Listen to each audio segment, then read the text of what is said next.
The morning sun hadn't even cleared the horizon when my phone buzzed with the notification I'd been waiting for. A smirk tugged at my lips as I opened the email from Wagner's legal team. The subject line read, "Urgent. Payment due immediately. Legal action pending." I forwarded it to my mother without reading it first. She deserved the raw, unfiltered shock. 20 minutes later, my phone exploded with calls. I declined every single one, watching the screen light up like a Christmas tree. Mom? Dad? Mom again. Lillian's number, probably from jail. Mom? An unknown number that was definitely Mom using someone else's phone. Finally, a text from my father broke through. "Sloane, please. Your mother is hysterical. What is this bill?" I typed back. "Read it carefully. Especially the part about who signed the liability waiver." By noon, I'd received a 17-paragraph email from my mother that oscillated wildly between rage, denial, and desperate bargaining. I deleted it after the first sentence. How could you do this to your own mother? The irony was almost beautiful. The woman who'd locked me out of a bedroom I'd paid for was now asking me how I could. The actual invoice arrived as an attachment in my father's next email. I opened it with the same clinical detachment a surgeon might use to examine an X-ray. AITA Stays Luxury Rentals. Final invoice. Property. The Iron Palace, Malibu Coast. Reservation holder. Sloane Barrett. Liable party. Per signed agreement. Camilla Barrett. Itemized charges. Property damage and consumption. Consumed and spilled wine. 5.5 bottles ex Chateau Margaux. $1,996 at $4,000. $22,000. Persian rug replacement. Irreparable wine stain. 18th century Tabriz. $22,000. Subtotal. Property damage. $44,000. Restoration and cleanup. Special cleaning services. Emergency call-out. $8,000. Furniture repair and refinishing. $7,000. Subtotal. Restoration. $15,000. Legal and administrative. Contract violation penalties. $25,000. Security dispatch and emergency response. $15,000. Legal processing and court filing fees. $10,000. Subtotal. Legal and admin, $50,000. Total amount due. $109,000. Payment required within 72 hours. Failure to pay will result in civil litigation and asset seizure. I read it 3 times, verifying every number against my mental calculations. Perfect. Absolutely perfect. The final paragraph made my smile widen. Please note that the Barrett family has been permanently blacklisted from all AITA Stays properties nationwide. This decision is final and non-negotiable. My father called that evening. I almost didn't answer, but curiosity won. Sloane. His voice sounded 20 years older. We had to withdraw from our retirement account. Do you understand what you've done? I leaned back against my kitchen counter. The real one. In my real house. The one they'd never see. I spent $45,000 trying to do something nice for people who couldn't even pretend to be grateful for 4 hours. You tell me who did what to whom. Dad. Your mother signed that paper because she was trying to help. She signed it because she wanted control. I interrupted. She wanted to be in charge. To be the one responsible for the big, fancy house her daughter rented. Well, congratulations. She got exactly what she wanted. Silence stretched between us like the miles separating Malibu from hidden hills. "Don't call me again," I said softly. "Not unless you're ready to admit what really happened that night." I hung up before he could respond.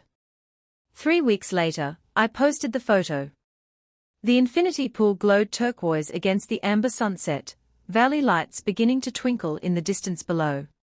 I was stretched out on a lounger in my favorite white sundress, wine glass in hand, the very picture of serenity.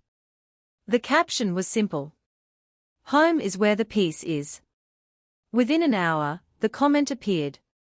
A fake account beachbabe2847, but I recognized Lillian's distinctive typing style, random capitals and all. "Scammer. How dare you do that to your family? You're disgusting." I'd been waiting for this moment.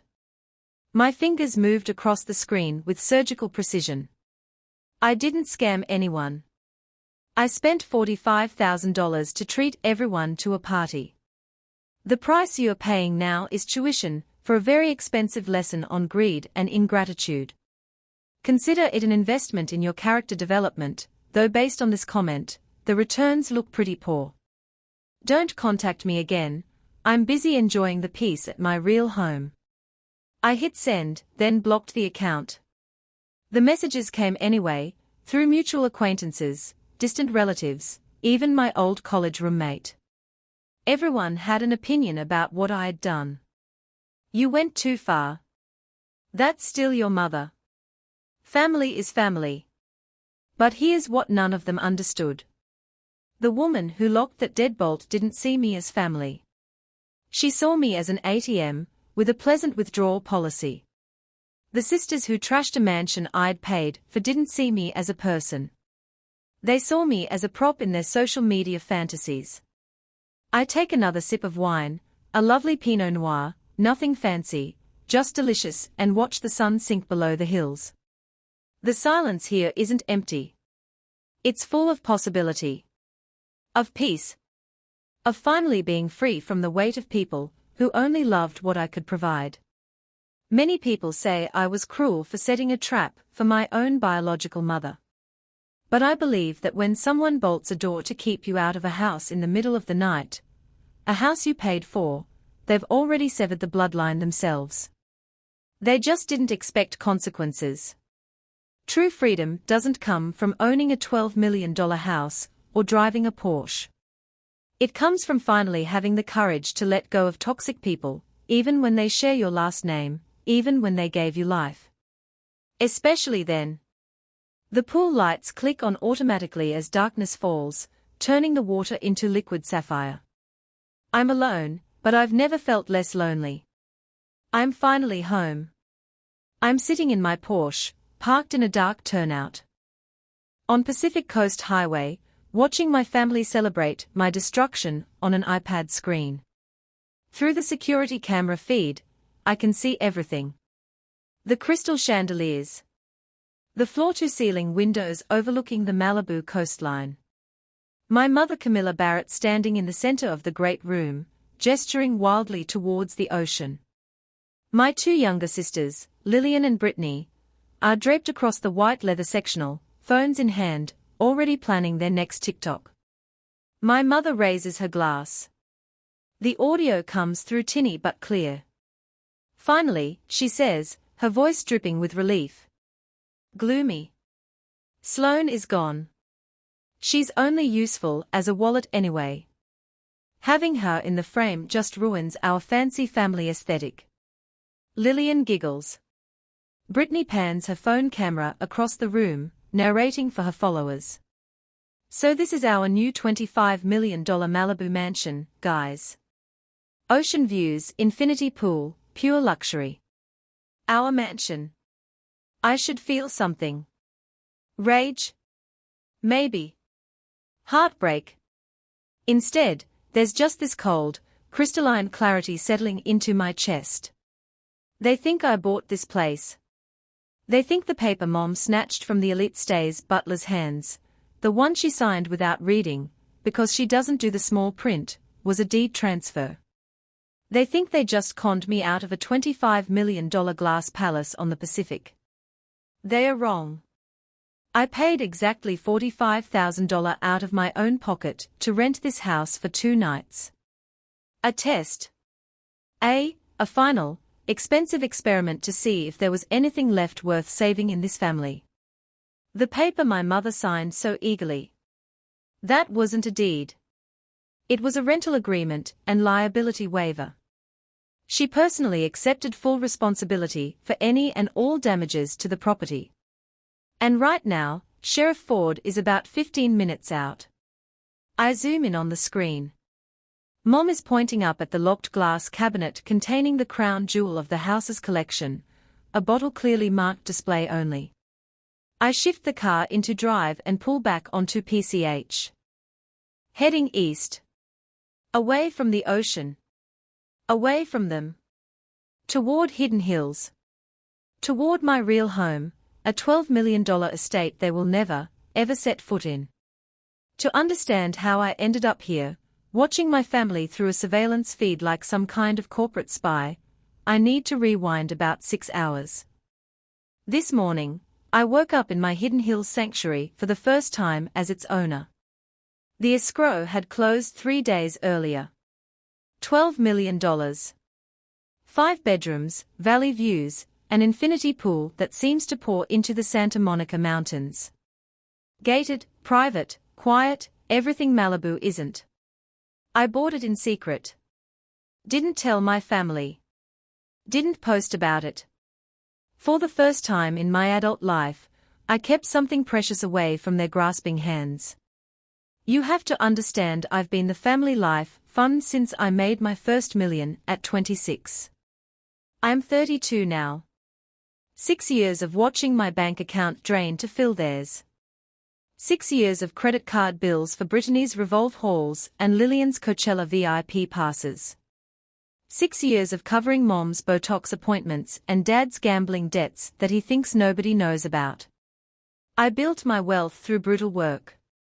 A tech consulting firm that I grew from nothing, sleeping 4 hours a night, skipping meals, turning myself into a machine that generated money. And somewhere along the way, I became useful only for what I could provide. Not a daughter, a wallet. But deep down, and I hate admitting this, I'm still that little girl who wanted her mother's approval. Who wanted her sisters to include her instead of mock her. Who wanted her father to stand up for her just once. So, I designed one final test. I told them I'd bought the Iron Palace. That's what the real estate listings called the Malibu property. A $25 million architectural marvel.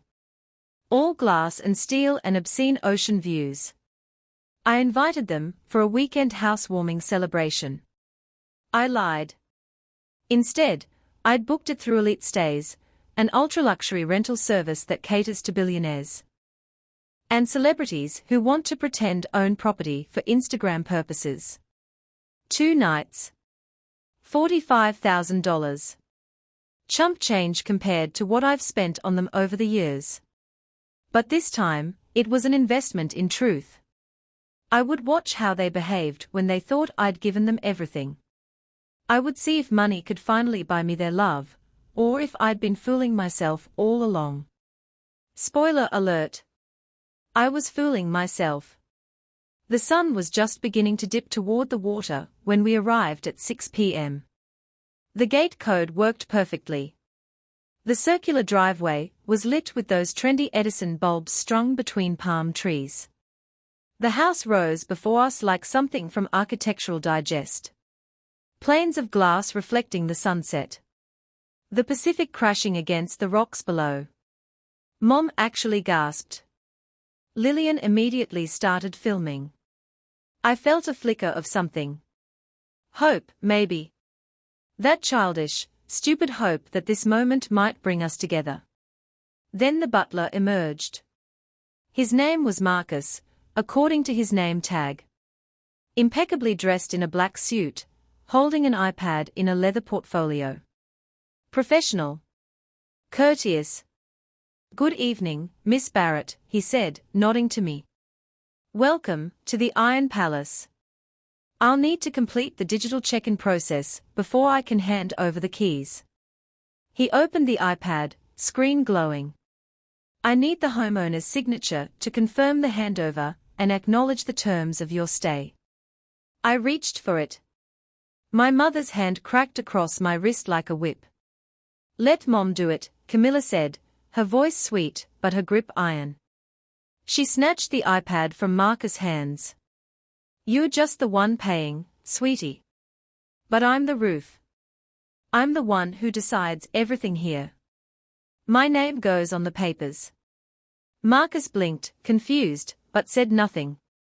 It wasn't his job to mediate family dynamics. I should have fought her. I should have taken that iPad back and signed it myself. But I didn't. Because in that moment, watching my mother's manicured finger swipe carelessly across the screen, not even scrolling down to read the terms and conditions, I realized something. She was going to hang herself, and all I had to do was hold the rope. The screen clearly stated, "This is a rental agreement and liability waiver." The scene acknowledges full responsibility for any damage to the property, its contents, and any associated costs. ATAGMNDA Camilla Barrett signed her own name with a flourish, smiling like she'd just won the lottery. She had no idea she'd just signed her own sentence. By 7 o'clock, the sun had vanished, and the party had officially begun. I used the word party loosely. It was more like a photo shoot with catering. Marcus had arranged for a private chef, a young guy named Connor, who'd trained at some Michelin-starred place in Napa. He'd prepared a spread that belonged in a magazine. Butter-poached lobster tails, truffle risotto, heirloom tomato salad with burrata that cost more per ounce than gold. My family didn't taste any of it. They photographed it. Lillian arranged the lobster on her plate in 17 different configurations, adjusting the lighting, the angle, the filter. Brittany filmed herself pretending to eat the risotto, then spit it into a napkin the second the video stopped recording. "Carbs are the enemy, Sloane," she said, wrinkling her nose at me like I was the disgusting one for actually eating. Mom circulated through the house with a champagne flute, narrating for the camera in her hand. "This is my daughter's new home. Well, really, it's the family home. This is where we'll be spending our summers." I sat on a bar stool in the kitchen, watching. Invisible. My father, David Barrett, settled into an armchair near the window, scrolling through his phone, probably checking sports scores. Definitely not checking in on me. He'd mastered the art of being present but absent, a ghost who paid bills and kept quiet to keep the peace. I'd stopped expecting anything from him years ago. By 7:30, the chef had packed up and left. The food sat untouched, cooling, destined for the garbage. $4,500 worth of ingredients, wasted.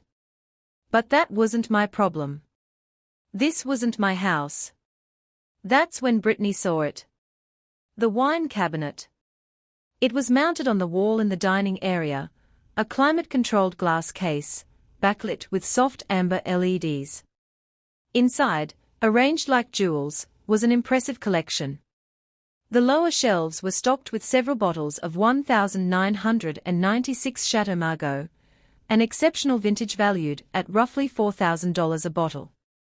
These were unlocked and available for guest consumption, though clearly marked with their exorbitant price tag in the house manual. But the sixth bottle, sitting alone on the top shelf, was different. A 1947 Chateau d'Equum-Sauternes. The little placard beneath it read, $31,000. Display only, not for guest use. Do not touch. The glass door protecting it was visibly locked with a heavy-duty biometric lock. Brittany's eyes lit up like she'd spotted a designer handbag on clearance. "Oh my gosh," she breathed, elbowing Lillian. "Look at that." Lillian looked. Her mouth fell open. Is that real?" "It's $31,000, Brittany said, her voice reverent. She pressed her face against the glass like a kid at a candy store. Can you imagine the views we'd get if we posed with that? The engagement would be insane. I felt something tighten in my stomach. You can't touch that bottle, I said. 3 heads swiveled toward me. Mom, Lillian, Brittany. 3 identical expressions of annoyance, like I was a mosquito that had buzzed too close. Excuse me. Mom said, her voice crystallizing into that particular tone she used when she was about to put me in my place. That bottle isn't for us, I said, keeping my voice level. It's display only.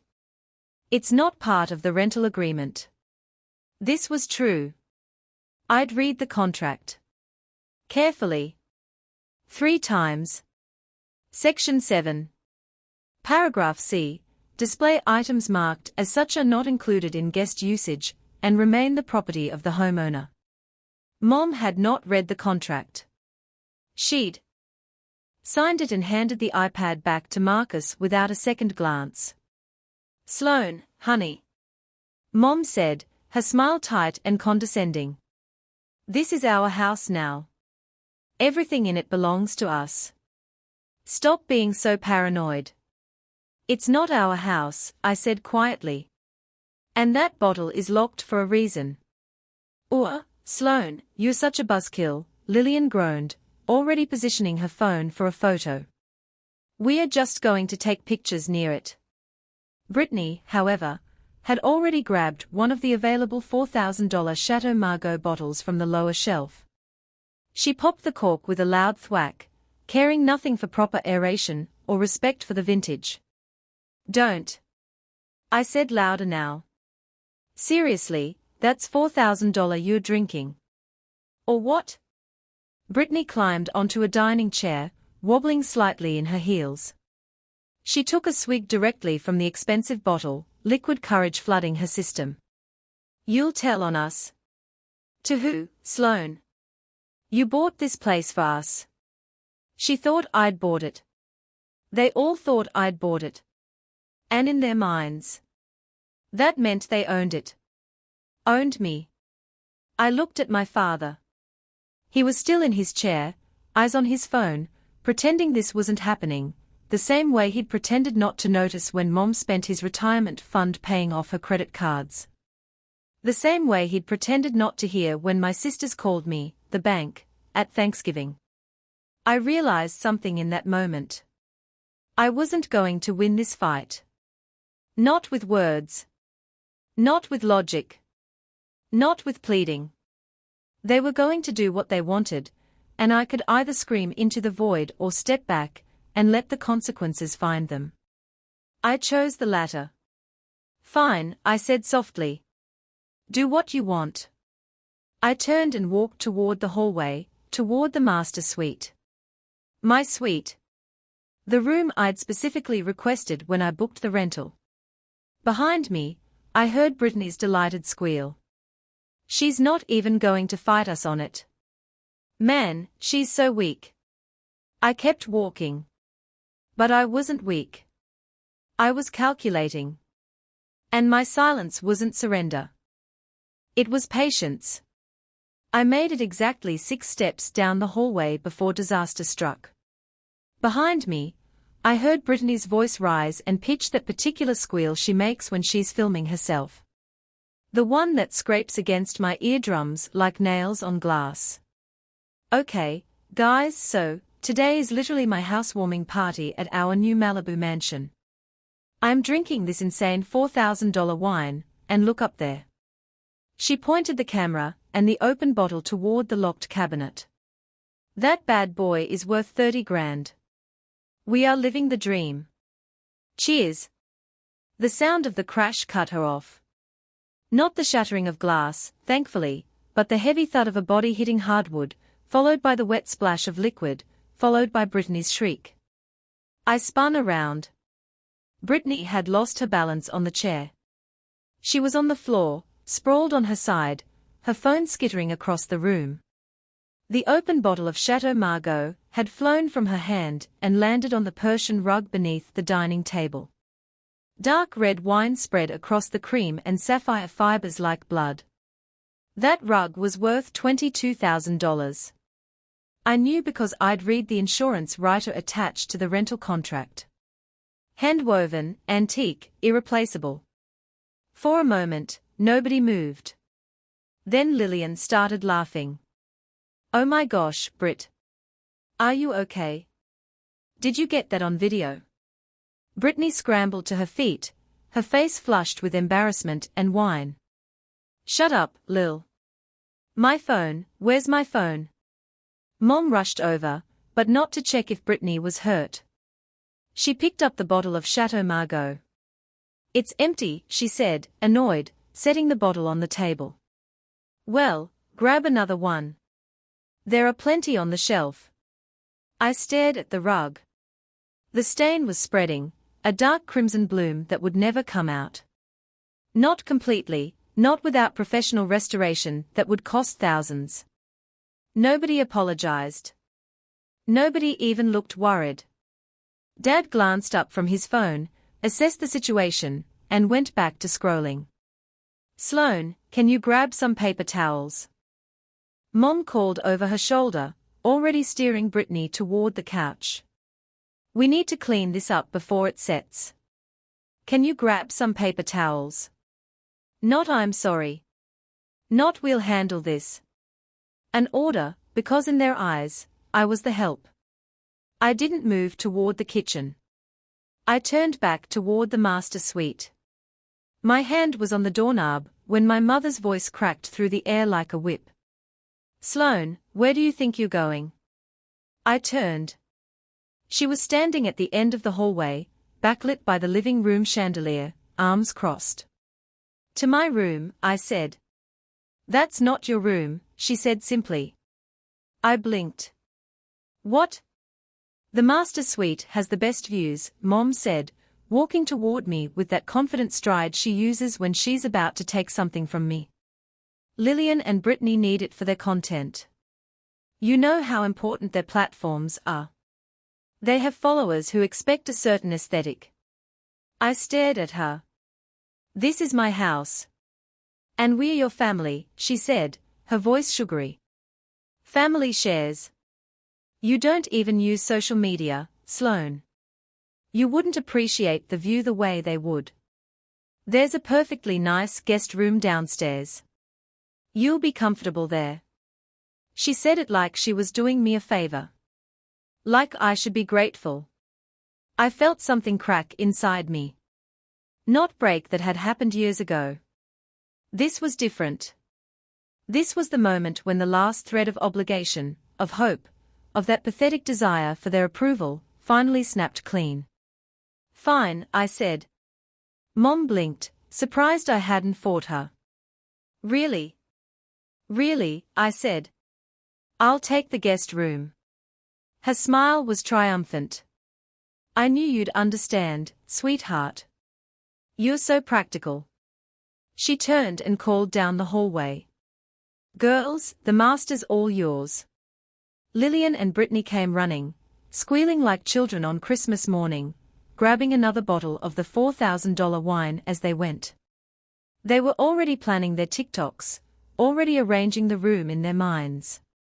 I picked up my suitcase and walked down the stairs. Past the great room, where the wine stain on the $22,000 rug had stopped spreading, but would never fully disappear. Past my father, who didn't look up.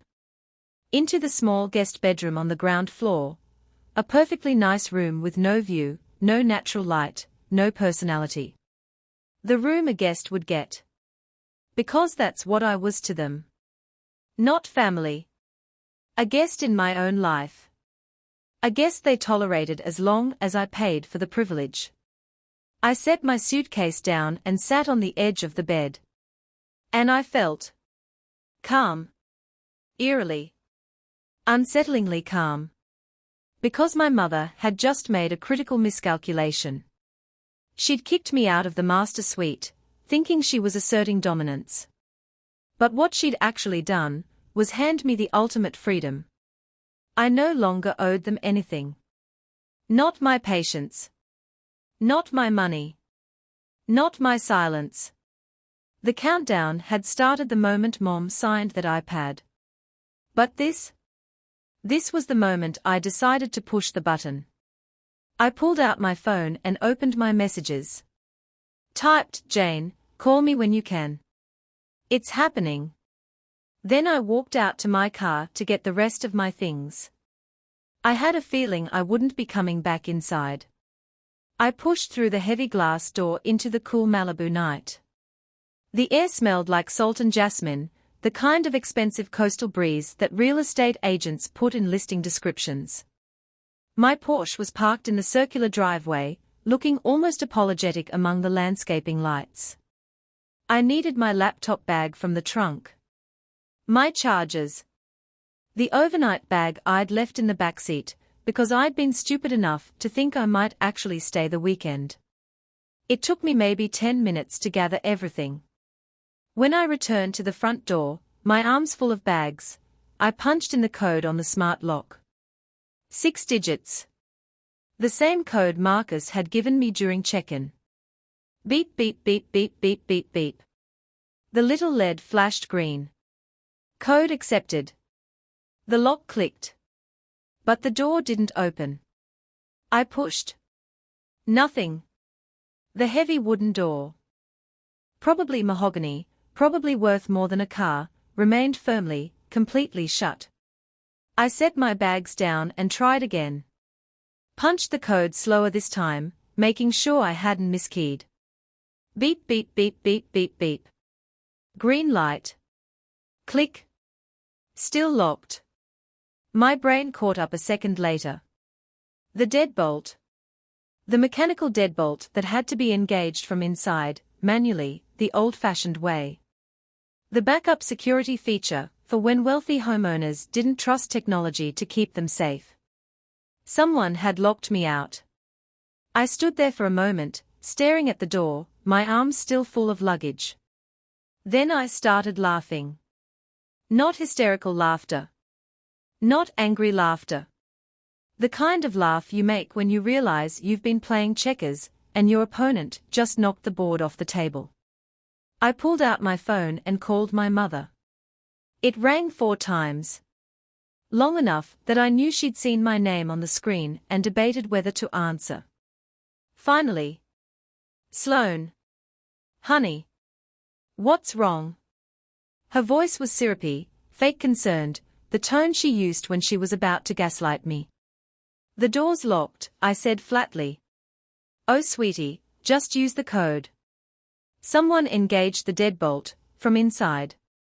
The code doesn't work on a physical lock, Mom. Silence. Then? Oh? Right. That? Can you unlock it? Another pause. I could hear voices in the background.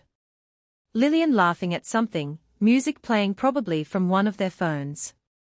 Sloane, honey. Look. Mom's voice shifted, becoming gentler, which somehow made it more threatening. We need some private family space for bonding family feelings. Your energy lately has been so negative. It scares your sisters. They need to feel safe and happy here. I closed my eyes. So you're kicking me out? Don't think of it like that. Mom's voice brightened with false cheer. Think of it as, we are giving you space too. You're always so stressed. Working all the time. Go back to your apartment. Get a good night's sleep. Come back tomorrow morning to help us clean up. We'll have breakfast together. As a family, doesn't that sound nice? Come back to clean up. Not to celebrate. Not to spend time together. To clean up their mess. We love you, honey. Mom added. And I could hear the smile in her voice. Bye now. Click. The call ended. I stood there in the driveway, phone in hand, listening to the distant crash of waves against the rocks below. That fake sweet tone, that passive-aggressive, we love you, tacked onto the end like a participation trophy, was somehow worse than if she'd just screamed at me to leave. At least screaming would have been honest. This was cruelty dressed up as care. I looked back at the house. Through the floor-to-ceiling windows, I could see them. Lillian and Brittany dancing in the living room, drinks in hand. Mom settling onto the couch, looking satisfied. Dad in his chair, still scrolling. They thought they'd won. Chased away the gloomy wallet, secured the mansion for themselves. But here's what they didn't understand. My failure, standing outside this door, locked out of my house, humiliated and rejected, was exactly the proof I needed. The test was over. Result: complete and utter failure. They'd shown me who they were. Not in words, but in actions. Not in private, but on camera, with security footage that would timestamp every moment of their cruelty. I picked up my bags and walked to my car. Opened the trunk. Loaded everything inside with careful, methodical precision. Then I pulled out my phone and typed a message to my mother. "Fine, Mom. Enjoy tonight." I hit send. Started the engine. And drove away. The drive from Malibu to Hidden Hills takes about 40 minutes if there's no traffic. PCH to the 101, cutting inland through Calabasas, winding up into the foothills where the houses disappear behind gates and walls and privacy hedges that cost more than most people's cars. I'd made this drive 3 times in the past week, getting familiar with my new neighborhood. But tonight felt different. Tonight, I wasn't running away. I was going home. 20 minutes into the drive, my phone rang through the car's Bluetooth. "Jane." I answered. "Hey." "Okay." "Your text scared me," Jane said immediately. "What's happening? Are you okay?" Jane Whitmore had been my best friend since college. She was the only person who'd known me before the money, before my family realized I was useful.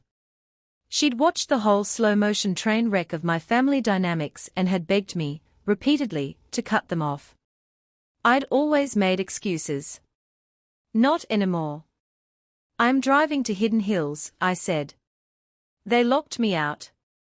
"Of your rental." "Of my house," I said, and I could hear the bitter smile in my own voice.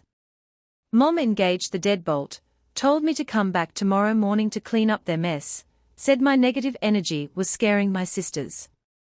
Unbelievable, Sloane. "It's fine," I said. And the weird thing was, I meant it. Actually, it's perfect. They failed the test. The test. I needed to know, I said quietly. If there was anything left worth saving. If money could buy me what I wanted from them. And? No, it can't. They don't love me, Jane. They love my bank account. And now I have proof. Jane was quiet for a moment. Then, what are you going to do? I merged onto the 101, leaving the ocean behind. The night was clear enough that I could see stars between the street lights. "I'm going to cancel the reservation," I said. "And watch what happens." "Sloane." Jane's voice was careful. "Are you sure?" "I've never been more sure of anything in my life." "Okay," she said. "Then I'm proud of you." "Don't be proud yet," I said. "Wait until you see what happens next."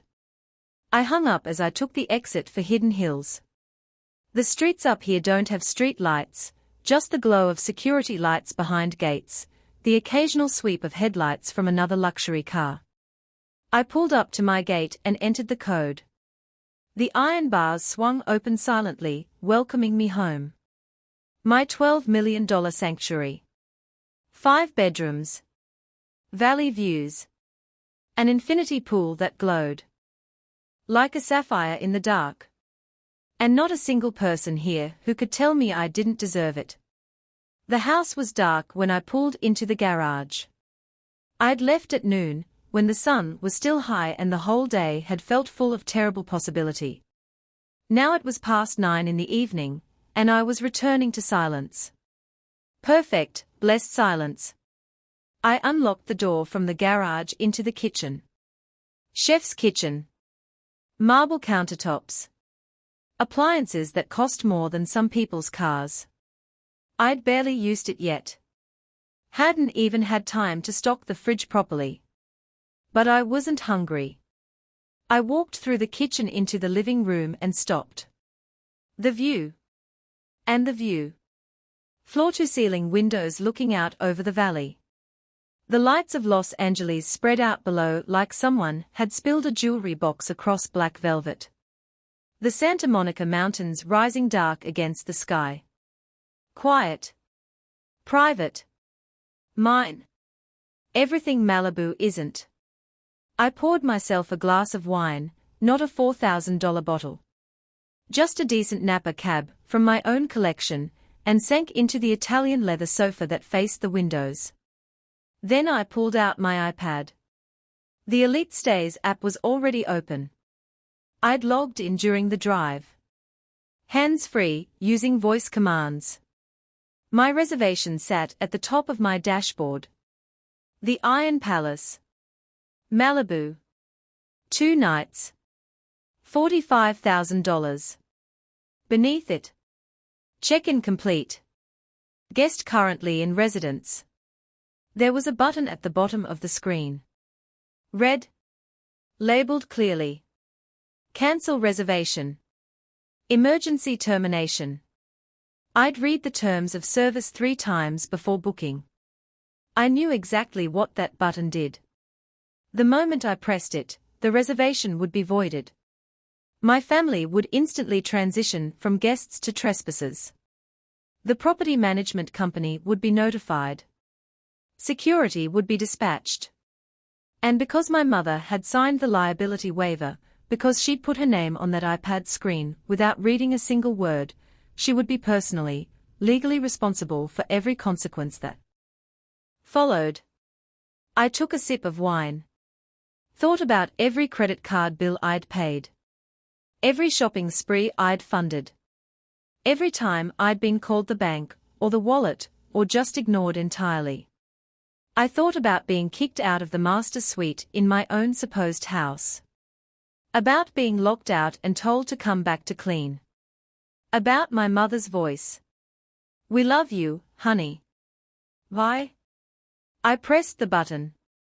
The screen flashed. "Are you sure? This action cannot be undone." I selected yes. Reason. Guests are violating contract terms, causing property damage, and engaging in destructive behavior. The app processed for 3 seconds. Then, reservation cancelled. Property management and security have been notified. Thank you for using Elite Stays.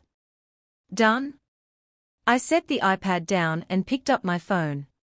Found the number for Wagner Properties, the management company that handled the Iron Palace for its owner, real estate billionaire Richard Wagner. A man answered on the second ring. Professional. Clipped. Wagner Properties. Secure line. "This is Sloane Barrett." I said. "I just cancelled my reservation at the Iron Palace. Confirmation number Delta 7-7-3-9. "Yes, Miss Barrett. We received the alert. Can you confirm the reason for cancellation?" "The other guests, my family, are damaging the property. They spilled a $4,000 bottle of wine on the Persian rug in the dining room. They've been drinking heavily and are out of control. I tried to stop them, but they locked me out of the house." "I understand, Miss Barrett. We are dispatching our security team immediately. We'll also notify local law enforcement to assist with the eviction. Do you feel you're in physical danger?" To know. "No," I said. "I left. I'm safe. But they are still inside. And they are not going to leave voluntarily." "Understood. We'll handle this. You should receive documentation of all damages within 24 hours. Is the contact information on file still current? Yes. Thank you for reporting this promptly, Miss Barrett. We'll be in touch. He hung up. I set my phone down next to the iPad, took another sip of wine, and waited. The cameras were the final piece. When I'd booked the rental, I'd requested temporary access to the security system, a common feature for high-end properties. The feed was on a separate app, time limited to the duration of my stay. I opened it. 6 camera angles appeared on my screen, arranged in a grid. I could see everything. My family was in peak celebration mode now. The timestamp read 9-17 p.m. The coffee table was a graveyard of empty wine bottles. By my count, they had consumed 5 of the $4,000 Chateau Margaux bottles, and were currently pouring a 6th. The $31,000 bottle in the locked cabinet remained untouched, but they were taking selfies in front of it, posing like royalty. At 9-31 p.m., headlights appeared in the driveway feed. 2 vehicles. A black SUV with Wagner security on the side. And a sheriff's cruiser. I leaned forward, wine glass forgotten. This was it. The security team reached the door first. 2 men in suits, professional and calm. One of them rang the doorbell. I switched to the interior camera with audio. The doorbell chimed through the house. Lillian looked up, confused. Who on earth is that? Probably Sloane, Brittany said laughing, her speech slurring, coming back to beg. Mom stood, smoothing her hair, already preparing her dismissive speech. She opened the door and froze. Sheriff Ford stood behind the security team, hand resting casually on his belt. His expression was granite. Evening, the lead security officer said. Are you Camilla Barrett? I? Yes. What is this about? Miss Sloane Barrett has cancelled the rental agreement for this property and filed a report of contract violations and property damage. This residence is now closed. We need everyone to vacate immediately. Mom's face went through about 5 different emotions in 3 seconds. Confusion. Disbelief. Anger. Fear. She landed on indignation. This is ridiculous, she snapped. My daughter bought this house. We are not going anywhere. The security officer said, his voice formal. This rug is a hand-woven Persian antique valued at $22,000. It's been severely damaged. And looking at the table, he gestured to the rows of empty bottles. You've consumed over $20,000 worth of private stock. Sheriff Ford's expression didn't change, but I could see his jaw tighten.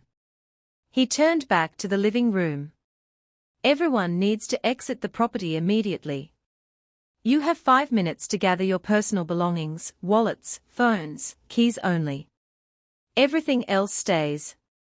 This is insane. Mom was screaming now, her composure completely shattered. My daughter is playing some kind of sick game. She invited us here. She bought this place. I have the rental contract right here.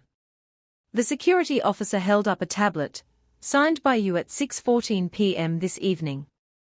You acknowledge the terms, including the clause about liability for damages. You're listed as the responsible party. I didn't. I thought I was signing. She told me she bought it. That's between you and your daughter. Right now, you're trespassing in a private residence. Brittany was still holding her phone, recording everything with shaking hands. This is entrapment. This is illegal. Miss, put the phone away, or I will confiscate it as evidence, Sheriff Ford said. Evidence of what? We didn't do anything. Property destruction, public intoxication, trespassing, and if you don't put that phone down in the next 3 seconds, we'll add obstruction of justice. Brittany, emboldened by the alcohol and her own entitlement, stepped forward. She shoved her phone camera practically up Sheriff Ford's nose. "I'm live streaming this. Say hi to my followers, you fascist." "Miss, step back," Ford warned. "Make me," Brittany sneered, and then she made a fatal mistake. She shoved him. It wasn't a hard shove, but her hand made clear physical contact with his chest. Sheriff Ford moved fast. He grabbed Brittany's wrist, twisting it behind her back in one fluid motion. The phone clattered to the floor. "Hey, that's assault," she shrieked. "That's battery on a law enforcement officer," Ford corrected. "You're under arrest," Lillian started screaming. "You can't arrest her, she didn't mean it." She lunged forward, trying to pull the officer's arm off her sister. The second security officer intercepted her smoothly. "Miss, stay back." "Don't touch me," Lillian screamed, thrashing against him. "That's enough," Ford said. "Both of you are coming with me." Mom was frozen, watching both her daughters being handcuffed, her face cycling through shock and rage and something that might have been fear. "This is your fault," she hissed, but I couldn't tell who she was talking to. Me? Herself? The universe? "Everyone out," Ford said. "Now, the Barrett sisters are going to the station. The rest of you can leave voluntarily, or I can arrest you for trespassing as well." Dad stood up slowly, looking about 20 years older than he had that morning. "Camilla," he said quietly. "We need to go." "This isn't over," Mom said, but her voice cracked. "Sloane can't do this to us. We're family." "You have 3 minutes," the security officer said. I watched them scramble, Mom grabbing her purse, Dad collecting their phones from the counter. The security team herded them toward the door. Lillian and Brittany were already outside, handcuffed in the back of Sheriff Ford's cruiser. Through the driveway camera, I could see them crying, mascara running down their faces. Mom stopped at the threshold, turning back to look at the house one more time. At the wine-stained rug, the empty bottles of Chateau Margaux, the chaos they'd created. Then the door closed behind her. The security team did a final sweep, documenting every piece of damage with photographs and video. The wine stain, the open bottles, the food waste, all of it evidence. At 10 to 4 p.m., the last security officer exited the property and engaged the smart lock. The Iron Palace was empty, silent. Waiting for its real owner, Mr. Wagner, to assess the damage and send the bill. A bill that would go directly to Camilla Barrett, because she'd signed for it. At 10:17 p.m., my phone rang, unknown number. I let it ring. It rang again. And again. On the fourth call, I answered. "Sloane." My mother's voice was raw. "What on earth have you done?" "Hello, Mom," I said calmly. "Are you calling from the police station? They arrested your sisters." "For nothing. You did this. You set us up." "I rented a house," I said. "You destroyed property. There's a difference. You lied to us. You said you bought it." "No," I said. "I said I'd purchased a property. Which I did. Just not that one. You assumed. You signed a rental contract without reading it. You locked me out of the house. You damaged a $22,000 rug and drank 5 bottles of wine that wasn't yours. All of this is on camera, Mom. All of it. Actually," I continued. "You're going to pay for it. You signed the liability waiver. Your name. Your responsibility." I could hear her breathing. Ragged. Panicked. "Sloane, please." Her voice cracked. "We can work this out. Family helps family. You always help us." "You?" "No," I said simply. "What?" "No, I'm done helping. I'm done being your bank account. I'm done sacrificing my peace for your approval. You failed the test, Mom. All of you. Test. What test? You're insane. You? I gave you a choice. I interrupted. I gave you a beautiful house. A perfect weekend.